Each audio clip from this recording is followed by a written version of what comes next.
NU sebagai Satpam.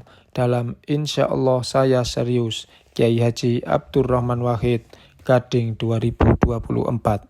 NU sebagai Satpam, amanah nomor 58 23 September sampai 6 Oktober tahun 1988 mengulas lelucon saya bahwa NU sekarang berfungsi bagaikan satpam. Terlihat dalam ucapan itu ketidaksetujuan penulisnya, ataukah majalah Amanah sendiri, atau cetusan pengamat tersebut. Wajar saja ada yang tidak setuju. Nabi pun ditentang orang, apalagi hanya seorang ketua ormas saja. Namun, perkenankanlah saya mendudukkan permasalahannya, mungkin agar penulis ulasan tersebut merasa plong, juga warga NU, juga pemerintah kita, karena kalau dilepaskan dari konteksnya, ucapan saya itu memang cukup mengerikan. Ada masalah yang membuat korsleting listrik pabrik, ada persoalan frustrasi, dan sebagainya. Ucapan itu saya tujukan kepada warga NU sendiri yang masih punya ambisi macam-macam dan memiliki persepsi NU dapat atau bahkan harus menjadi penyalur aspirasi warga. Biasanya berarti minta kapling sekian kursi legislatif atau eksekutif. Kalau tidak keduanya, ya dengan nilai tukarnya alias fasilitas tidak wajar di bidang ekonomi. Kepada mereka itulah saya arahkan ucapan saya. Keinginan bermacam-macam itu dapat mengacaukan suasana dan merusak perimbangan kekuatan politik yang ada. Karenanya NU perlu disatpamkan, ikut menjadi pengaman republik tanpa langsung menjadi pengaturnya. Mungkin sekali 5 tahun ikut membuat GBHN, mungkin dimanfaatkan menjadi juru penerang, mungkin juga disapa sekali-kali kalau bertemu. Pokoknya secara protokoler diatur korek mungkin, tetapi secara substansial NU harus menyadari dirinya hanya berfungsi suplementer di negeri ini.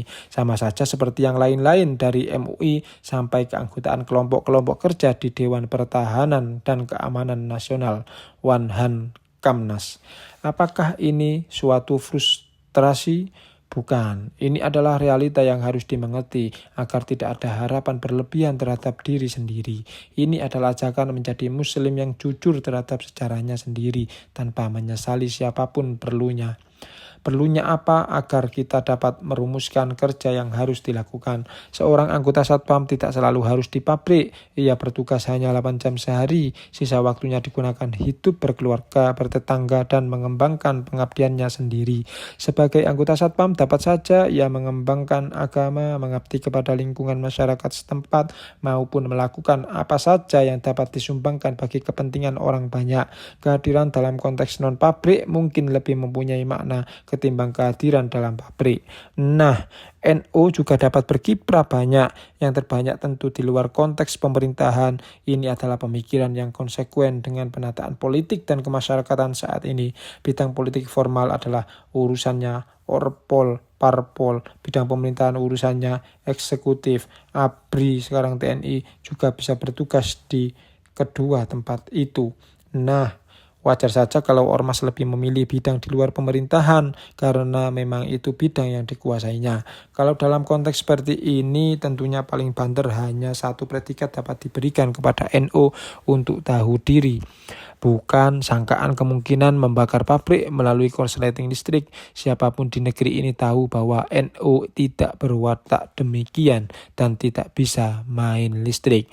Ada sebuah keuntungan dengan menjadi anggota satpam. Kalau pabrik bangkrut, manajemennya yang disalahkan, bukan sang satpam. Kalau pabrik untung besar, ia turut diberi bonus. Belum pernah saya mendengar bonus hanya diperuntukkan bagi pemimpin perusahaan saja. Memang tidak bakal kaya, tetapi memadai untuk sanggung ibadah, bekal beribadah.